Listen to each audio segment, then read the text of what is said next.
the conceptual database design. The third lecture, the conceptual database design. So we have finished the introduction and what is the data preliminary, get the basic idea about the databases, database management system, and second week we discussed historical perspective of the databases, and today I am going to discuss the conceptual database design. This is very important to understand. And so under this lesson, normally I will explain modeling the database, modeling the design of databases, entity relationship model, normally called the ER model, ER diagrams, ER notations, and entities and attributes. So what is a domain, composite attributes, multi-valued attributes, derived attributes, and finally I discuss the key attributes. After completion of this lesson, you will be able to draw the ER diagram of the database, and you have to first make analysis, get the requirement analysis, and you can make a conceptual design, and you can use this ER diagram. So attempt to model semantics of the data in the databases, the metadata, the relationship. So entity relations ER modeling, extended ER, and unified modeling language UML. So we can to design the database, we can use the ER modeling, and extended ER, normally called the EER, will be discussed in the DBMS 2, not in this course module. I am going to discuss extended ER model in the DBMS 2 and unified modeling language UML. UML also can be used to design the databases.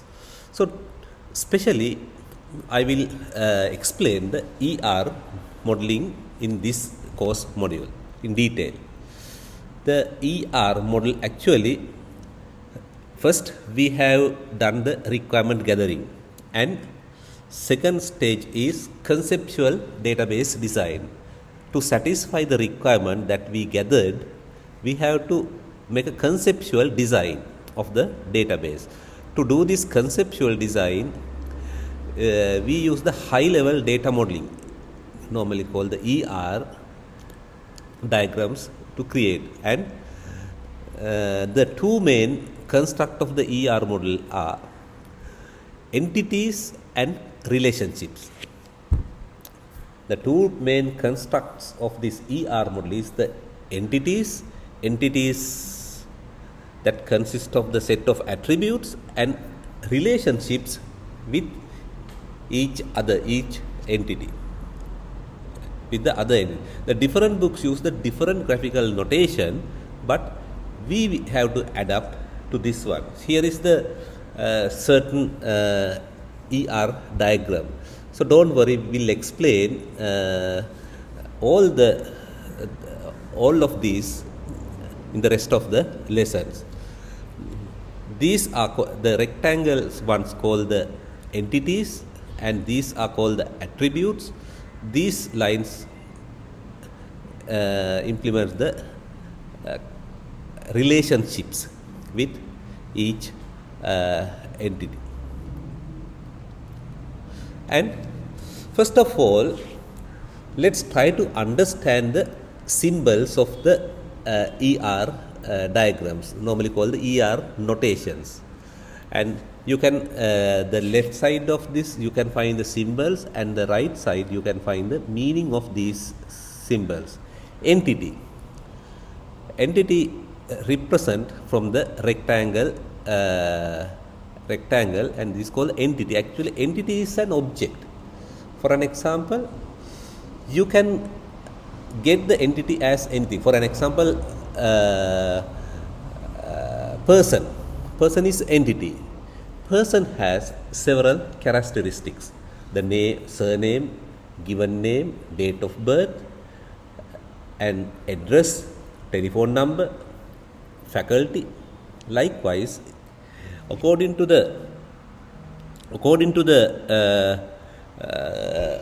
according to the requirement, we can define a set of attributes. If you want to create the student entity, you can get the attributes as the first name, last name, address, telephone number, email address, and in addition to that, if he is a university student, university name, then you can give the faculty, year studied, subjects likewise.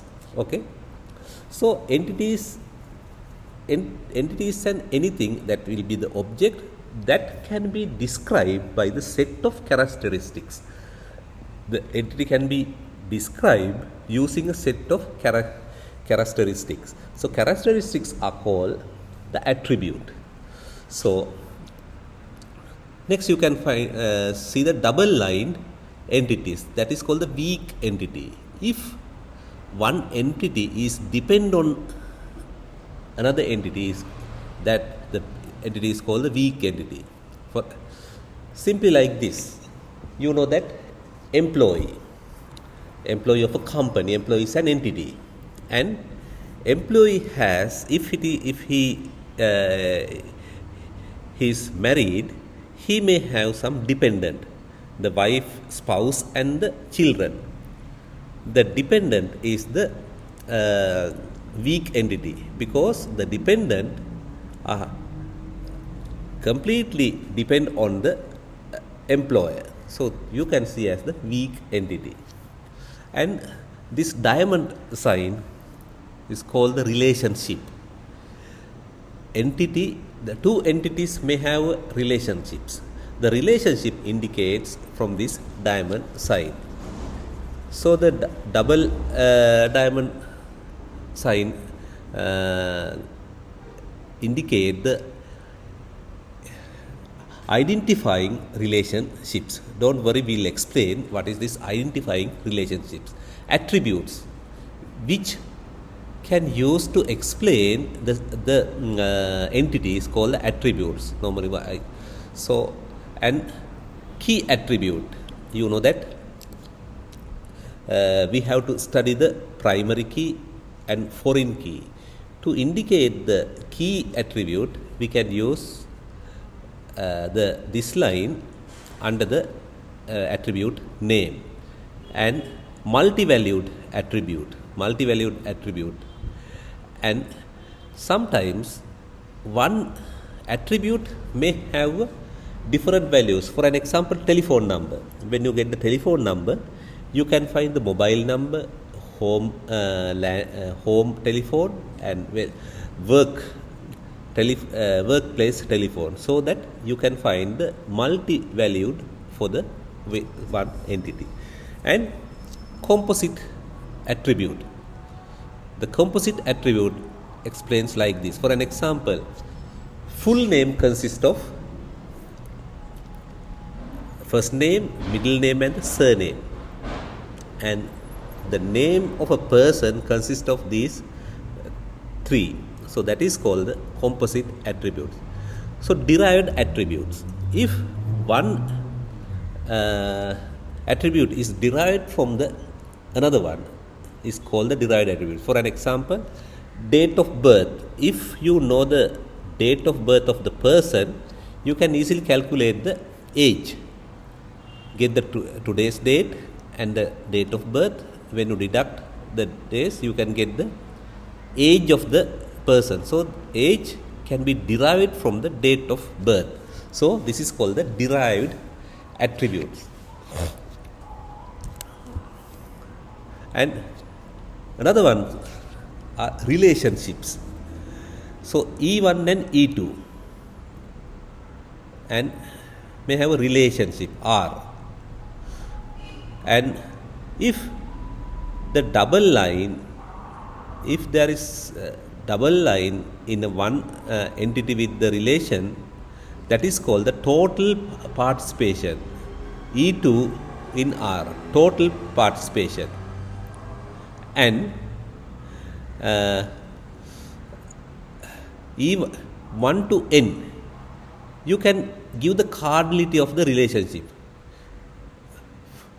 1 to n. For an example, there is an entity called course, will take by multiple or large number of students. In such case, 1 to n. Many students get the DBMS course. So that is 1 to n relationship. And also structural construct, that is min-max on the participation of the entity in R. You can write like that, or minimum value and the maximum value also can be given like this. These are the ER notations that you have to understand very well to write the ER diagrams. Once again, I will remind it. Entity, the weak entity is an object, weak entity, and also the diamond symbol indicates the relationships, identifying relationships, attribute, key attribute, multi-valued attribute, composite attributes, and weak derived attribute. Then relationships, total participation, 1 to n relationships, and also 1 to 1 also there, and many to many relationships also there. Let's try to understand one by one in detail. Entity is an object, which I explained earlier also, in the real world with an independent existence. For an example, place, person, car, house, company, job, university, anything, any object in the real world. And collection of similar entities called the entity set. Selection of similar world. For an example, get the person. You are going to indicate, that person indicates the similar entities of the world. For an example, employee. Get the employee.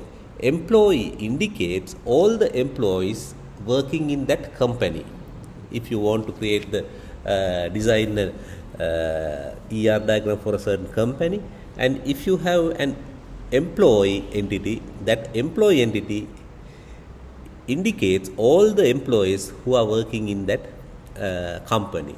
That's why you can have the name, first name, given name, surname, as well as date of birth. Those attributes are common to the all employees. So collect and graphically indicates like this, and you have to put the entity name. Normally entity name is written in the capital letters. First letter is the capital of the each word in the entity name, and is a super case. Starting the capital letter, you can write the entity name. Student is an entity that represent all the student of the university. And normally an entity is name using the noun or the noun phrase. Normally entity always name using the noun. Car, house, university, student, employee, job, likewise. Attribute. Entity is described using the set of attributes, the characteristics.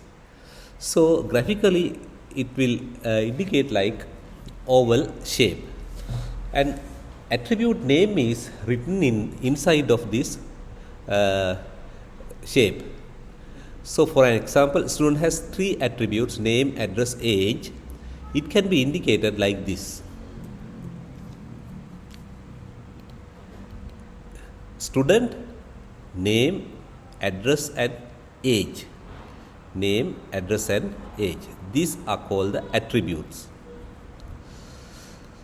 Okay, get simple example. ABC bank network. ABC is the largest bank network having over 628 branches and over 10 million customers. Customers can open account in any bank branch. Identify the entities, at least 3 attributes of an entity. So let's try to do. If I give you this one, if it is on campus, I will give the time to do this one, and so you have to understand this is one of the work. So what are the entities?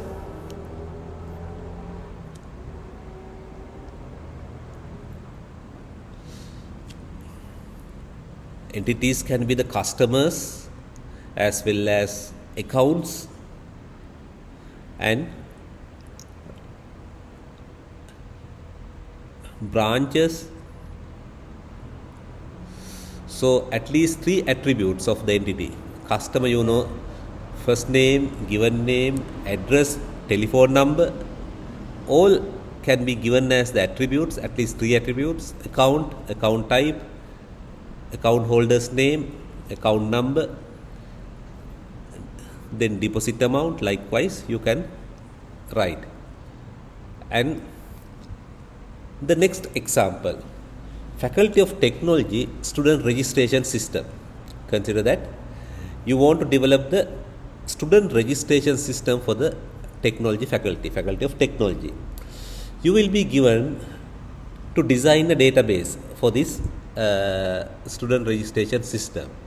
New students are required to produce their national ID card number, name, address, age, date of birth and gender during the registration process. Then DBMS system must have these features. To save this information, you have to create the database, design a database. They are also required to select the degree program of their choice, the degree program. It's a simple scenario, not an advanced one, simple one. The programs are selected based on the entity criteria and specialty and duration, etc. So that you can decide what are the entities of this student registration system and what are the attributes. One entity is the student. You know that what are the attributes of the student, and the name, first name, last name. The name can be designed as the composite attributes, the first name, last name, and telephone number. Telephone number you can give as the multi-valued attribute if you want. Home, telephone number, and mobile number, and your dependent. For an example, your father's or mother's guardian's telephone number. Likewise, you can give address and email address and faculty that you are faculty at the department. Likewise, you can give the attributes. I explain the simple one, and if you want to really design, you have to design having more attributes to keep all the information of the student. Then entity set. For an example, the name, ID, age and salary are the attributes of the employee entity. When you consider one attribute may have one entity may have a set of attributes, and those attributes will explain the entity. And likewise, the employee entity set, there may have some large number of employees, E1, E2, E3, E4, likewise, each of which may have the same attributes. Salary is there, name is there, NIC number there, age, date of birth, likewise. So it indicates all the set of employees who are working in that company. And employee, that is salary, age, ID and name, we can indicate this entity set like this. For an example, if employee is Rohan Samarsinghe, salary is and age, ID and name also there, and also another one's name, salary, age, ID and the name also there. Then you can store all the information about the employees who are working that department in this table. After designing the entity and the attributes, and when you refine it, and finally you can create the tables, relational tables. In that table you can store the information about the employees of that company. The domain of an attribute. What is the domain? The domain of an attribute specifies the set of possible values that the attribute can have. For an example, get the age.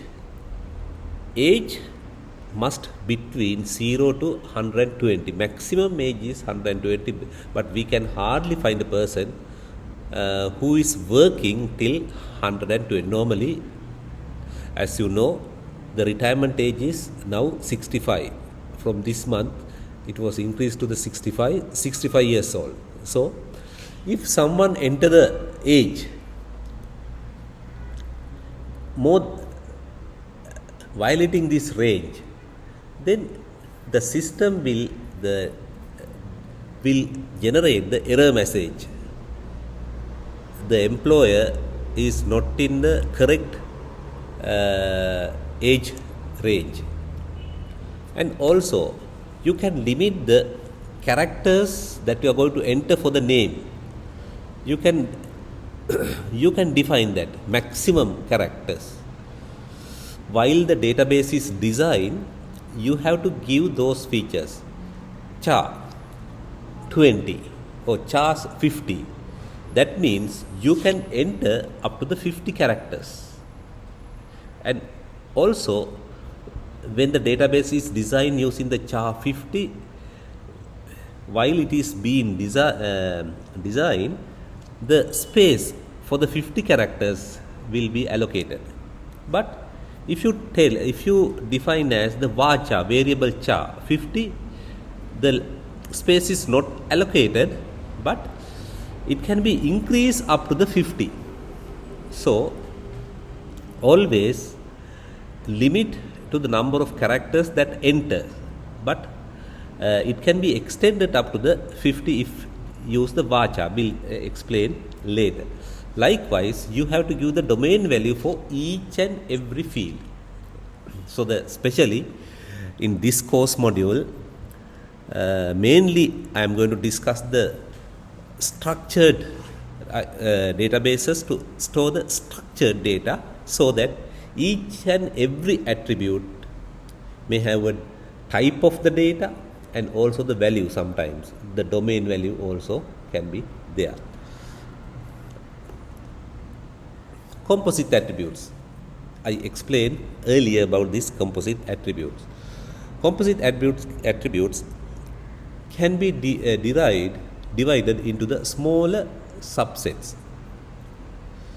Entity name employee, the graphically this one, and also name can be derived, the surname, first name and the middle name.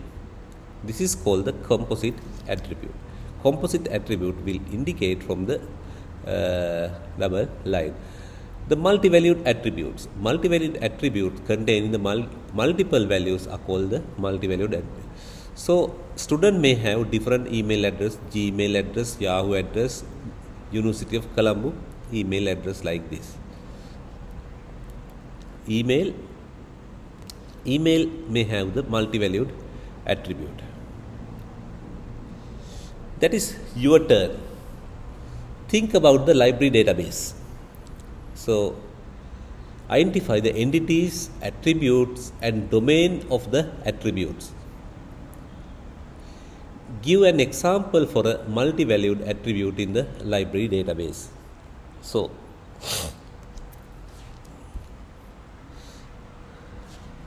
this is this is a small exercise for you. Then you can do it within 2-3 minutes time. Identify the entities in a library, that is books, magazines and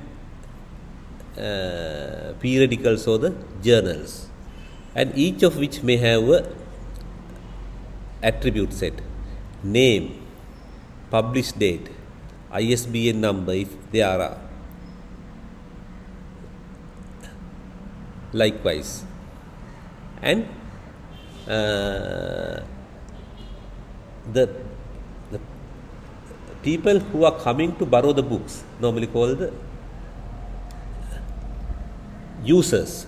User may have a name may have the multi-valued composite attributes, date and telephone number, multi-valued attribute, and address, number of books borrowed, and each time you can count it and put it the names of the books, and you can write likewise. And domain of the attributes, you can see the domain when you the name maximum of 20 characters, address maximum of 50 characters. Given an example for multi-valued attributes in the library database. What are the multi-valued attributes? Telephone number of the library users. Okay.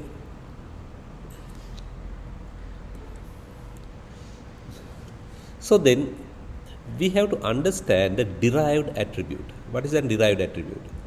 Some attributes can be derived, called the derived attributes. The derived attributes actually indicate the dotted line. For an example, age is derived from the date of birth and the current date. From the date of birth and the current date, the age can be derived. That is called the derived attribute.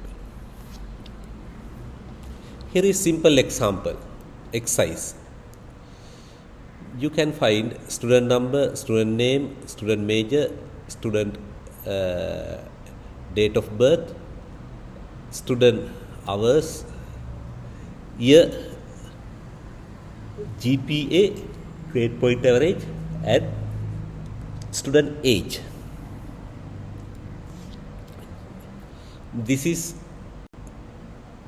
the data of a one entity. You can find the attributes. Normally, if it is in the tabular form, we normally call the these columns are called attributes, and row is called the tuples. Row indicates the information of one student or one person, and tick where applicable. Simple, single valued, composite, multi-valued and derived attributes. So you can write student name. What is that? Student name. A student number is a simple or single valued or composite or multi-valued or derived. Student name, composite attribute, we can give a student major, single valued. Student hours, also simple. Student year, also simple. GPA actually derived can be calculated. Student age can be calculated, that is derived. Here you can see this one, and when you divide, when you categorize those attributes for this simple, single valued, composite, multi-valued and derived, you can easily identify the attributes type. Okay. Then key attributes. The key is one of an important attribute. There are two types of keys, the foreign key and the primary key and the foreign key. Key attribute always represent the minimal set of attributes which uniquely identify an entity in the entity set. If you want to identify an entity in the entity set, uniquely identify, you will have to use the key attribute. And key is a unique. You can't find two identical key value attributes in the same table. So get this one, E1 to E6, name, age, salary, as well as ID.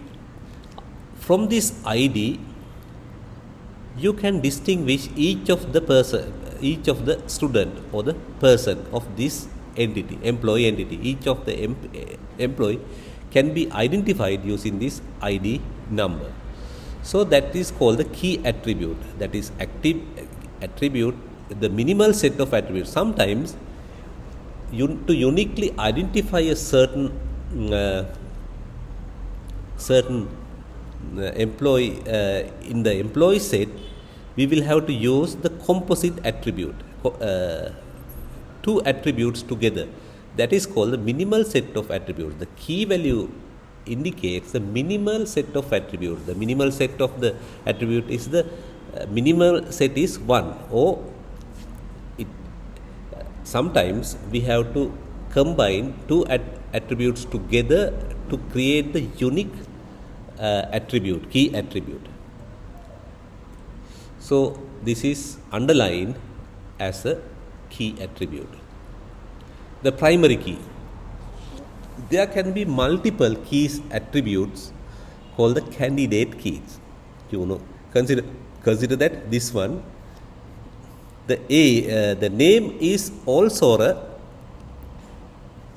candidate of the key attribute, but there can be the multiple key attributes called the candidate keys in the single entity, but a single candidate key is designated as a primary key. But some attributes cannot be uniquely identified. For an example, the same name two employees may have the same name. In such case, it will find some difficulty to identifying these two employees. So ID is a number, that is unique number. Whether the names are same, that doesn't matter, because ID is different. And primary key must represent the minimal number of attributes. The primary key represents the minimal number of attributes, always 1, but sometimes we have to get two attributes together to create the primary key, and underline the primary key in the attribute. Normally, underlining that attribute name can indicate the primary key. Here, the primary key, the employee number. Employee number is the primary key. Employee number. NIC number also can be the candidate key of the person. But employee also has a unique number. Normally the company use employee number rather than they prefer to use the NIC number. Employee number indicates, sometimes it indicates the department he works, and sometimes the entering date to the company. Likewise, that employee number may have a meaningful meaningful value, so that normally the companies use the employee number instead of the NIC number. NIC also can be the primary key, candidate key, but use the employee number. The composite key. Sometimes a group of attributes make up a key. Group of attributes. This is called a composite key. This is called the composite key. For an example, composite key, student number unit number and marks. By concatenating more than one attributes, we can create one attribute that is called the composite attribute: student number, unit number and the marks. Student number, unit number and the marks.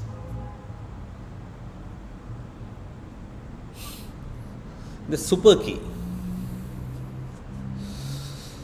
So any other set of attributes that uniquely identify the tuple is called the super key of a relation.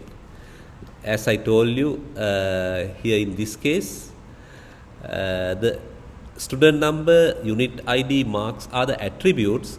When you get one row, this is called the tuple. One row indicates the information about one student.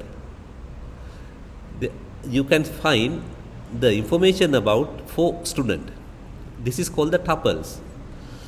Tuples and the attributes. So any other set of attributes that uniquely identify a tuple, any other set of attributes that uniquely identify a row, in simple words, the row is called the super key of the relation. Student has these attributes: student ID, name, address, contact number and GPA, grade point average.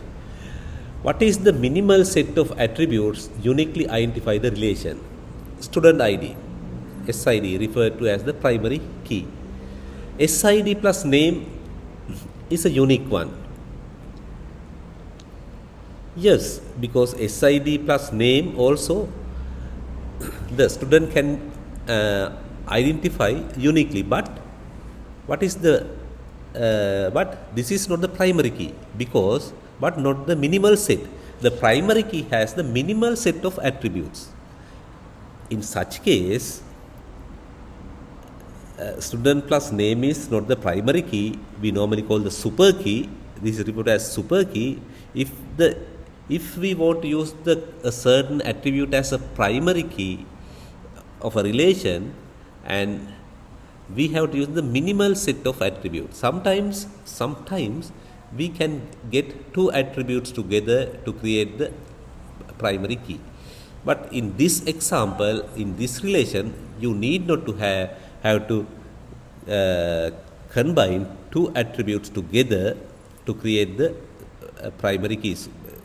Student ID is more than enough. So this is called the super key, but not the primary key. So exercise. You can read this exercise.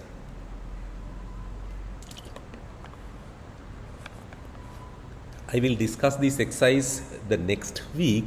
So you have to do by yourself at your home. The Faculty of Technology student should be enrolled to the department such as AIT, ICT, Environmental and Agriculture Technology.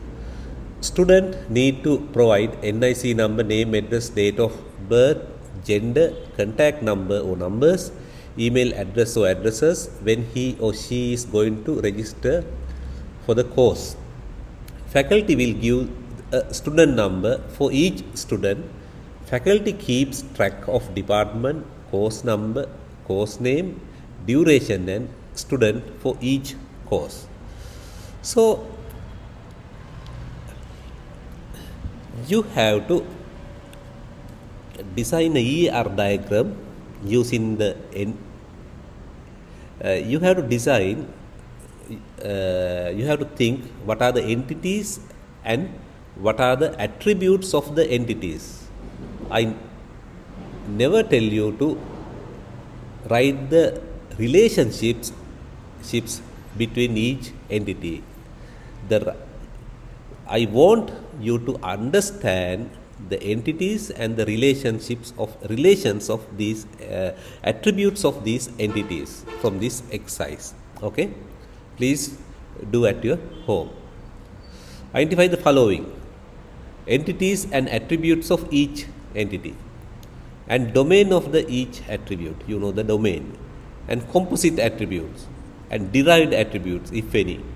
Primary key of the entity. what are the primary keys of the entities. So this is a homework. You have to finish this one before the next class. Okay, before the next class I will ask you to show your entities and the attributes in the next class. Okay, I will check, definitely I will check from each other one. Describing and storing data in a database management system. How to store the data in the database management system. Consider that a data model is a collection of high-level data description construct used in the model and application domain. So consider that you have already designed a data model. So in that data model, you know the entity names, attribute names. Then the database management system must need all those attribute names as well as the entity names to design the DBMS, database management system, to develop the programs to access the data, to retrieve the data, to store the data in the tables, to delete the data from the tables, and do some manipulation and calculation and create the reports. Everything, the attributes names as well as entity names are needed. Also, the data model hides the low-level storage detail. This data model hide low-level storage detail means the programmer need not to know in which hard disk or in which platter this data is going to be saved. That is, the high-level information, low-level information will hide from this data model. When the programmer use the attribute name and give the path means the correct location of the database. If it is in C drive and in a certain folder, you have to set the path, then you can access. You need not to know how data is stored in the platters and sectors in the disks. Also, most commercial database systems are based on the relational data model. The relational data model, you can find the MySQL, SQL, and also Oracle and DB2. Likewise, there are some commercial database models, and it is easier to use the semantic data model to model an application domain. Semantic data model.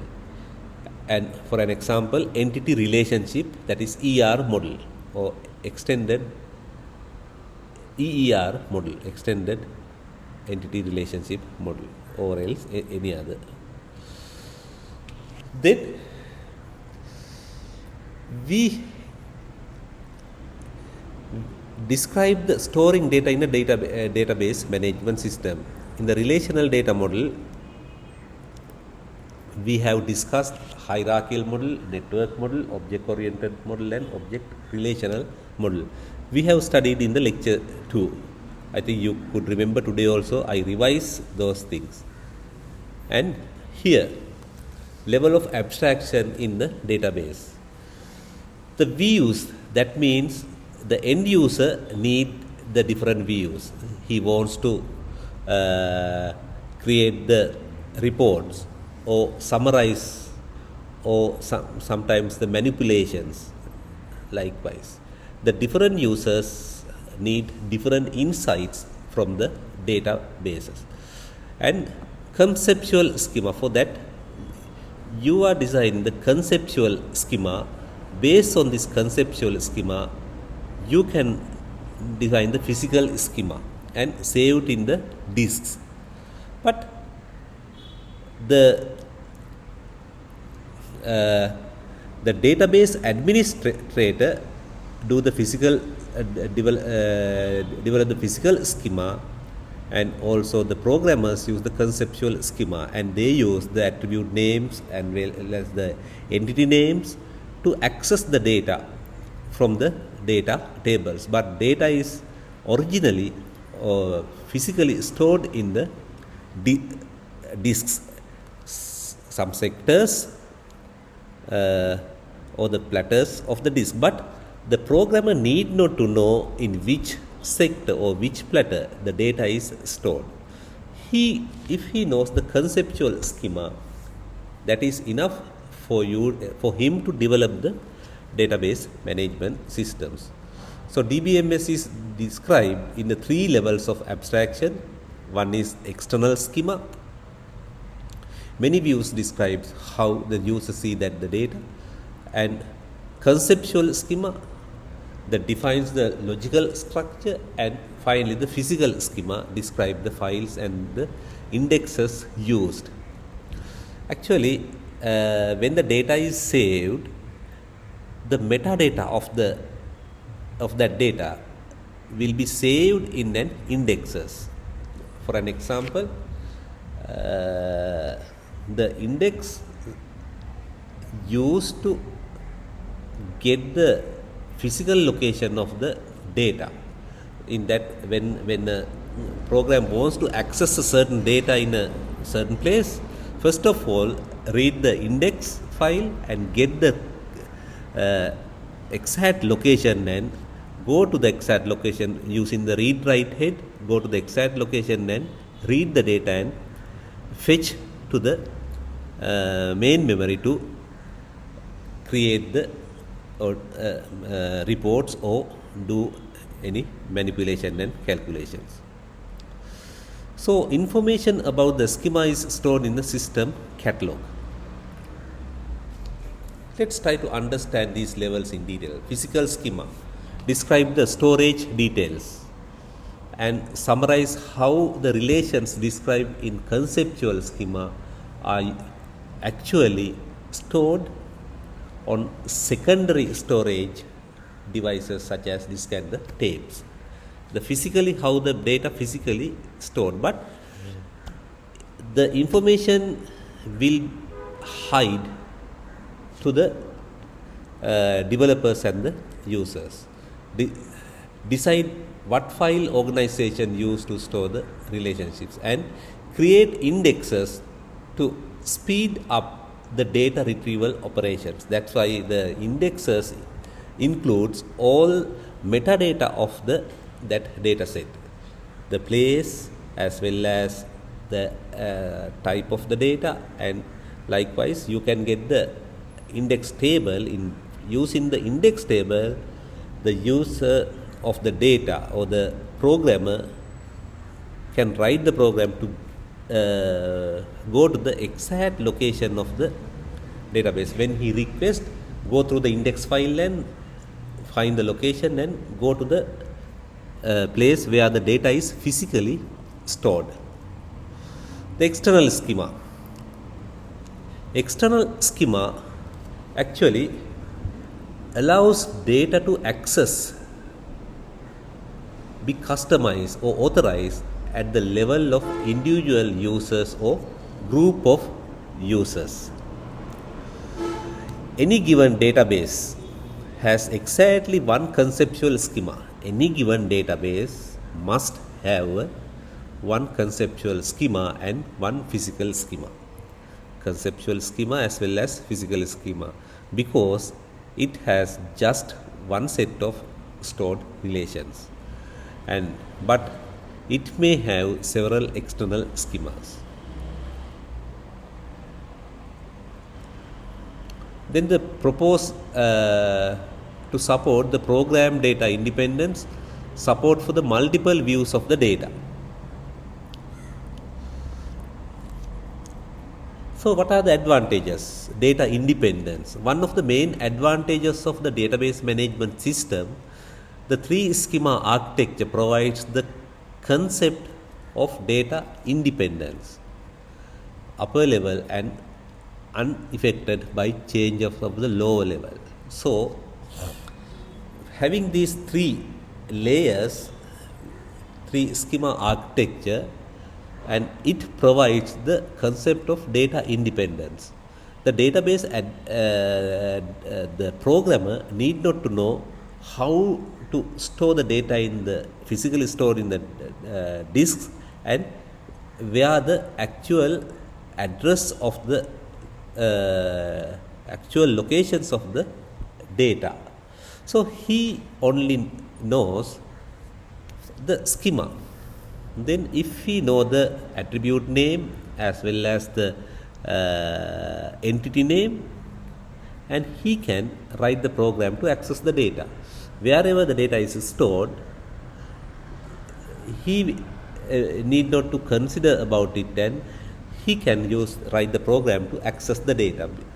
There is an internal mechanism using the indexes. When he requested the data, using the indexes, find the exact location and go to the place where the data is stored and retrieve it to do the calculation and the manipulation or create the reports. The two types of independence we can find. One is logical data independence and the physical data independence. Logically and the physically. So physically also need not to know where the data is stored. Logically, actually, he will write using the names, and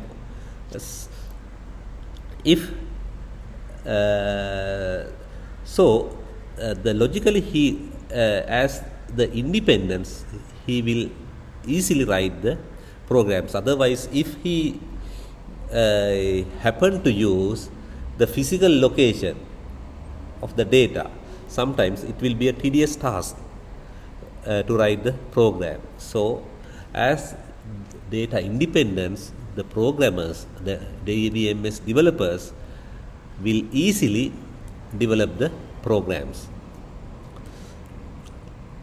The logical database independence, the ability to modify the conceptual schema without having alternation in the external schema or the application program.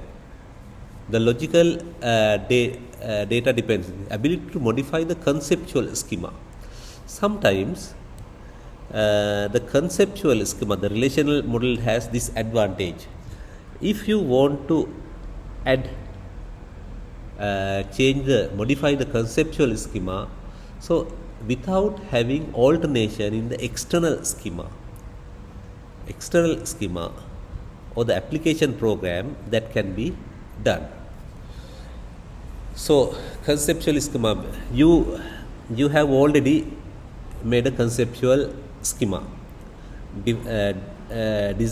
using the ER diagram. If you want to add new relation, or if you want to delete one attribute from the relation, so without having alternation the external schema, it can be done.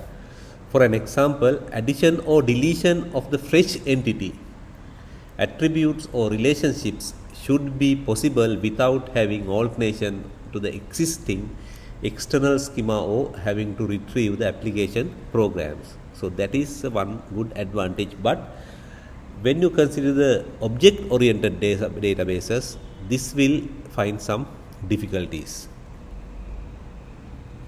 And the physical data independence, the ability to modify the inner schema without having alternation of the conceptual schema.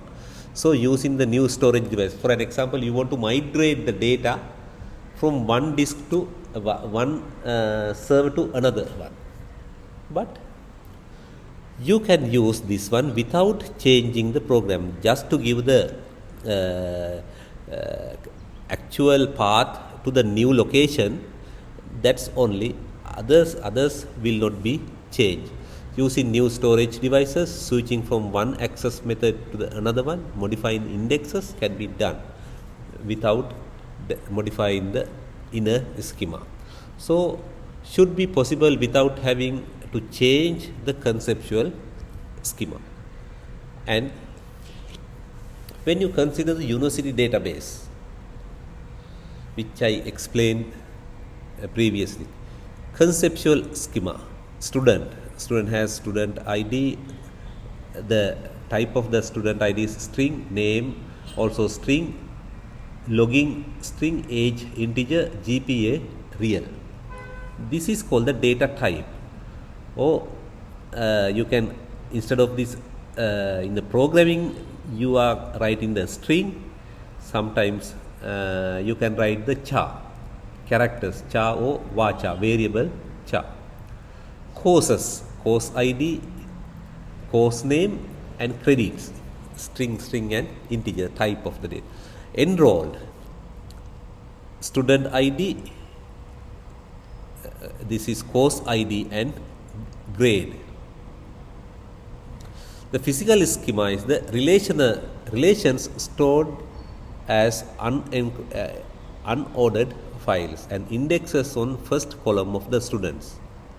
An external schema, that is a view, course information. If someone wants to know who has enrolled for a certain course, it is one view, and all the students who are enrolled, student names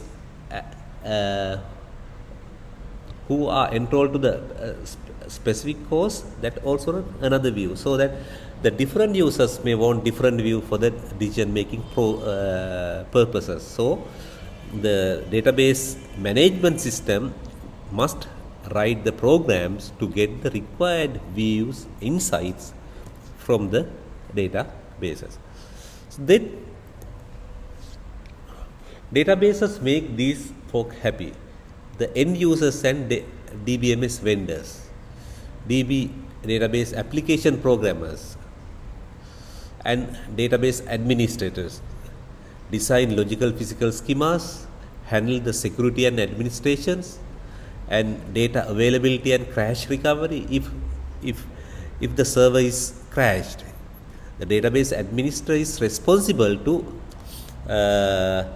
recover after the crash without damaging to the data. So for that, normally get the periodical backups based on the criticality of the data in the databases. Normally the database administrator is responsible to get the backups of the databases. If it is a bank or the financial institute, they get the real-time backup. When the transaction is going on, the same time they are going to get the backups. But the data is not so critical and not so the transaction like banks or the financial institute, then depending on the criticality, decide whether that company wants to take the backup once in hour or once in 2 hours or once in 6 hours or once in a day or sometimes once in a week. And data turning as need evolve. So you have to understand how DBMS work. Then structure of the DBMS, you can see typical DBMS has layered architecture, and the figure does not show the concurrency control and the recovery component. You can't find the concurrency control and the recovery components. This is one of the several possible architecture. Each system has its own variation. Query optimization and execution also there, because if you want to generate the reports or if you want to create do some calculation and manipulation, you will have to use the queries to access the data, and relational operators and files and access method and buffer management and disk space management. These two, relational operations and files and access method and buffer and disk management, actually these layers must consider the concurrency control and recovery. Concurrency control, that means if the two person or more than one person is going to access the database at once in such time, how to provide the service to each other is one of a key area that we have to concern. There are some mechanisms, locking and unlocking mechanism to provide the database access to the users, concurrent users. Likewise, this is your turn. Categorize each of the following into the database administration task of design, security, integrity and performances, reducing order entity response time to 2 seconds, reissuing password for every user, and relating every sales to the sales representative who made the sales. So these are the tasks. You have to think whether it is design process or the security and integrity component or the performance component. Reduce order entity response time to 2 seconds. That is, you can understand that is performances. Reissuing the password for every users. That is security and integrity. Relating every sales to the sales representative who made the sales. That is the design process. So then summary, what we discuss. First of all, I discussed the modeling and design of the database and entity. Then I explained the symbols and the meaning of each symbols of the entity relationship model. Then ER diagram and ER notations, entities and attributes. What are the domain values, composite attributes, multi-valued attributes and derived attributes. Then I explain the key attributes. Right now I explain only the primary key, because there is another key called the foreign key. Foreign key will be explained in the rest of the classes. Unless we use the foreign key, it is a little bit difficult to explain the foreign key. So the major component of the database management system, the advantages and disadvantages of the DBMS and the database management users. So that's all for the